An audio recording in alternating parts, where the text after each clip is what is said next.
Uongo wowote ulioaminiwa kwa muda mrefu haubadiliki kuwa ukweli. Narudia statement hiyo unielewe. Uongo wowote ulioaminiwa kwa muda mrefu haubadiliki kuwa ukweli. Uongo unabakia kuwa uongo mpaka pale ukweli utakapokuja. Nataka nizungumze kitu hapa. Rais wa nchi yeyote sio mzalendo number 1 katika nchi ile.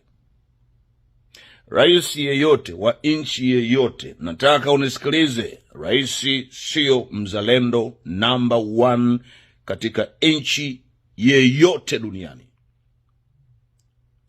Rais ni muajiriwa number 1 katika nchi yeyote, lakini rais sio mzalendo number 1 katika nchi. Mzalendo number 1 au wazalendo number 1 katika nchi yeyote, na sasa nizungumzie mzalendo number 1 Tanzania, ni mwanajeshi. Wazalendo number 1 Tanzania ni wanajeshi. Wanajeshi ndio wazalendo number 1 katika nchi yetu, kwa sababu wao wametoa uhai wao kwa sababu ya nchi. Rais yeyote, hata kama wewe utakapokuwa rais, wewe hujatoa uhai wewe kwa ajili ya Tanzania, wewe hujatoa uhai kwa ajili ya nchi. Mwanajeshi ndiye ametoa uhai kwa sababu ya nchi yetu, yuko tayari kwenda kufa. Mwanajeshi anakwambia mimi niko tayari kufa kwa sababu ya Tanzania, ikibidi nife nitakufa kwa sababu ya Tanzania. Hakuna rais mwenye kiapo hicho, na kwa hiyo rais hawezi akawa mzalendo number 1 katika nchi yetu. Mzalendo number 1 katika nchi ni mwanajeshi ambaye yuko tayari kutoa uhai wake kwa sababu ya nchi yetu, na kwa hiyo wanajeshi wanastahili heshima maradufu. Tulia pale, tulia, sio jitikisa, tulia.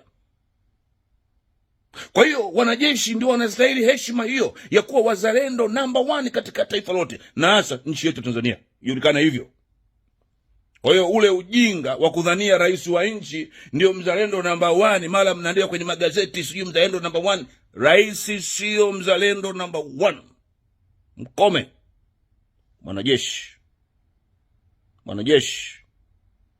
Mwanajeshi ndio mzalendo number 1. Na kwa hiyo mwanajeshi anastahili heshima kubwa katika nchi yetu, na ndio sababu ni jambo la aibu eti tunawaambia wanajeshi ambao ni wazalendo number 1 wachukue mafagio kwenda kusafisha mavi barabarani. Ni dharau ya kiwango kilichopitiliza. Unampeleka mzalendo number 1 kwenda kusafisha mavi barabarani, na unataka afanye hivyo, unaita sijui usafi, unasikia ni kwa sababu ya ubinafsi. Kwa hiyo nataka kutuambia kwamba mabwana afya wale kuanzia kwenye vijiji kuja sijui kwenye kata, tarafa, sijui wapi, mabwana afya wote hao mpaka unapanda huko juu, maana yake wameshindwa kazi. Na kwa hiyo kushindwa kazi kwao ndio sasa unataka kuwaingiza wanajeshi wazalendo number 1 katika nchi wakasafishe mavi barabarani. Hapo nataka sisi wenye akili tukuone wewe una akili. Bangladesh, tulia pale. Unajua Tanzania mambo mengine ya kijinga lazima fika wakati tuyakatae. Ni mambo ya kijinga tu haya. Mambo ya kijinga tu. Unapeleka wanajeshi kwenda kusafisha takataka, uchafu, mavi barabarani. Watu ambao wametoa uhai wao wako tayari kufa kwa sababu ya Tanzania, eti leo wakasafishe mavi barabarani. Unajua wanasiasa mnadharau sana hii. Yaani mnadharau za kireja. Mpaka mnawadharau wazalendo wetu number 1 katika nchi. Alafu mtaka sisi wa Tanzania tukae kimya. Nimeanza kwa kusema uongo wowote ulioaminiwa kwa muda mrefu haubadiliki kuwa ukweli. Uongo unabakia kuwa uongo mpaka pale ukweli utakapokuja. Na ukweli ni huu, ya kwamba wanajeshi ndio wazalendo number 1 na wala sio rais wa nchi. Rais ni mwajiriwa number 1. Wazalendo number 2 katika nchi ni walipa kodi. Kodi ambazo zikishatolewa ndio zinagaiwa sasa. Mngeo wanagawa sijui kwenye michezo sijui kwenye nini. Yaani zinatumika tu hivi. Zinatumika tu vya ajabu tu.